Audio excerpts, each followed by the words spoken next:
development and external affairs, raising over $20 million. They still haven't touched the largest gift ever. And so with the Western Nevada College Advisory Board, we work with representatives from Fallon, Lovelock, Minden, Gardnerville, Carson City, and Story County. So I have a good record of working with different people and making sure everyone is represented. But I'm not pitching a Dayton Chamber association necessarily. I'm just telling you, we'd be happy to help. At the room tax board meeting that was just held in Lyon County, we applied and received $3,000 because we just took over Dayton Valley Days. On the podium, Ken Gray, who's the county commissioner and likely the new assemblyman for this area, said contact Helene, she will get it out to everybody. So today I publicized the Fernley 4th of July, the Lyon County Fair and Rodeo, put it on our Facebook page. Lyon County Fair and Rodeo has already been seen by 500 people. And so we do this just as because we want Lyon County to be whole also. If you truly want to know where I'm thinking we should be, is more out in Lyon County, not up the hill. I think you're very unique here, have a unique market. I'm not sure how, and I'm not willing to give up my name yet. Dayton, if there was, let's say we all came together, am I getting too far ahead of myself? No, keep going. If we all came together and decided this would be great, we have a lot to offer. Like, I want to show you this annual report, which I think is impressive. And of course, we have the Sutro Tunnel on the front. And why is that? Because we recognize the power of that attraction, right? This is huge for us, for Dayton. This puts us on the map. Another thing that put us on the map are these outdoor recreation guides with the OHV trails. Right now, we're brokering an agreement with Silver City that the county couldn't even do. We are helping Silver City in a very positive way deal with OHV traffic through their town. And it wasn't until the chamber got involved that anybody did anything about it. They had one meeting, I looked at the agenda, I go, oh. I show up, they didn't even ask me to show up. The very next meeting, I had the head of the Nevada OHV Commission there, Nikhil Narketi. He's the program manager, and Matthew Giltner, who's the president of the Nevada Off-Road Association. We are now in the process, we just got approval from Lyon County to post signs. We've already scoped out the signs, where they should go. So I'm thinking we've got a pretty good track record at helping people, getting things done. It's like when someone said, we opened the Jack C. Davis Observatory. And someone said, let's get an astronaut. I said, Neil Armstrong. Yeah. And of course, Neil Armstrong doesn't do it. So I looked and found Buzz Aldrin. And someone said, you're just a community college. You can't get Buzz Aldrin. Oh yeah? Watch. We got Buzz Aldrin to come here on April 18, 2001. He appeared before a joint session of the Nevada State Senate and Assembly, got a triple standing ovation, and at a sold-out dinner. Kenny Quinn was governor. He hosted him at the governor's mansion. So, and then when we opened the observatory in 2003, he came back for the first light. And first light is when the first light of the stars hit the telescope. That's what first light is. Tell me that. It brings me to tears, Susie. Awesome. So anyway, happy to help. Did I go on too long? No, No. you're doing great, Elaine. I think you still have 2 more minutes. I think that We'll help whatever, but Well, just the know thing we is- have the expertise. yeah. She's remarkably talented. He's immensely talented. He is fabulous as well. You just get I fabulous. know. By the way, you and you're okay. Thank you, Elaine. Miss mi amigo. I know. Mijo. I think that it's important that you guys are here because, I mean, we're neighbor communities. We, as you know, some people sleep in Dayton and live up here, vice versa maybe, I don't know. But the people who are in Virginia City currently don't have, well, I don't know if that's a fair statement. I say for myself, I don't have an experience with organizing or running a chamber of commerce, first of all. I also don't have the capacity and time to spearhead something like that.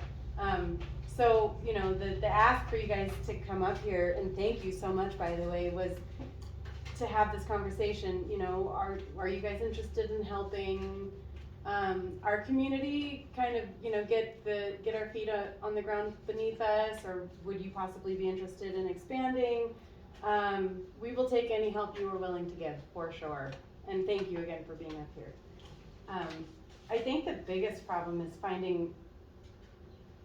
deciding if a Chamber of Commerce is right for us, but then also finding like a neutral person who can dedicate time to organizing and running the chamber and finding the people that are needed, and because there are a lot of characters in Story County, and I don't Define know. neutral. Neutral. I'm a Libra, no, I'm just kidding. I love Libras. No wonder I love you so much. I don't know what I mean by neutral. I think maybe not somebody who's hyper public, not somebody who, you know, people have strong opinions for. Just somebody who can. I don't know. This is my wish list. You don't always get what you want, but you know, somebody who's got a level head and who can relate to the community on multiple different levels. And, a Yeah, good personally, listener, I couldn't don't do know. it. I couldn't do it, but I could certainly oversee something, but personally, I couldn't do it. I was telling Chris that I don't have the capacity. Yeah, and that's I'm at my fine. 50th high school reunion, At some date, we're gonna lose her Yeah. for the chamber, Mhm. so. So in this conversation about, you know, potentially starting a Chamber of Commerce for Virginia City, where would you suggest we start? What would we need to do to organize ourselves as merchants in this town in a productive, meaningful way that we could sustain and, you know, scale up over time? Well, I didn't bring bylaws because those are pretty standard that you can find on the internet, Chamber of Commerce bylaws, and I think we'd be happy to share ours, except for the sensitive areas. Sure, yeah. But what's the mission? What's the mission of the chamber? Mission of the Chamber of Commerce is to promote the health and economic well-being of the business community, but also the neighborhood. So we were thinking of getting a slogan that was called INC, I-N-C, integrating neighborhoods and commerce. Because we think that's so powerful. If you look at the secondary market, so we all know primary market is your manufacturing, which is like your TRIG, what NNDA, Northern Nevada Development Authority, dabbles in. They're trying to get the primary manufacturing people here where jobs are created. But it's the secondary market that the chamber represents, and visitors bureaus and other things like that, where they become the voice of these people that work here have to get their hair done, they have to shop, they have to buy a house, they like to go do stuff with their kids, they like to eat out, they like to go see a show, they need insurance, you know, so that's the market that I feel chambers really relate to. Okay. And for being very business advocates. I mean, we advocate for business. We don't take political stands, although I do share. For example, Lyon County just is changing a statute with respect to licensing and certain public permits and fees. So we receive information like that. And oftentimes our news, because we're on the Lyon County media list, and so when, like during COVID or during the fires, Jeff Page was sending out, I would oftentimes beat every single newspaper, including Carson Now and any online newspaper. My members were reading the news first. It didn't happen very often, but it did. So I feel, and if you look on the inside of that report, you see we sent out 271 e-blasts last year. That's a lot.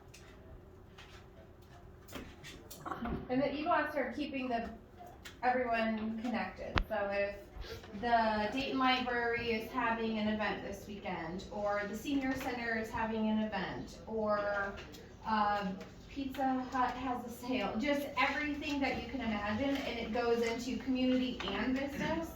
And like she said, like we've taken over Dayton Valley Days. Obviously, we do a lot more events than I think maybe the chamber would up here, because you do have the visitor center that does the events. You would have a little different, which would probably focus more on the businesses, but like mixers, bringing people together, and we do, luncheons. We had a speaker, who was our last speaker was, That was really good, Tim.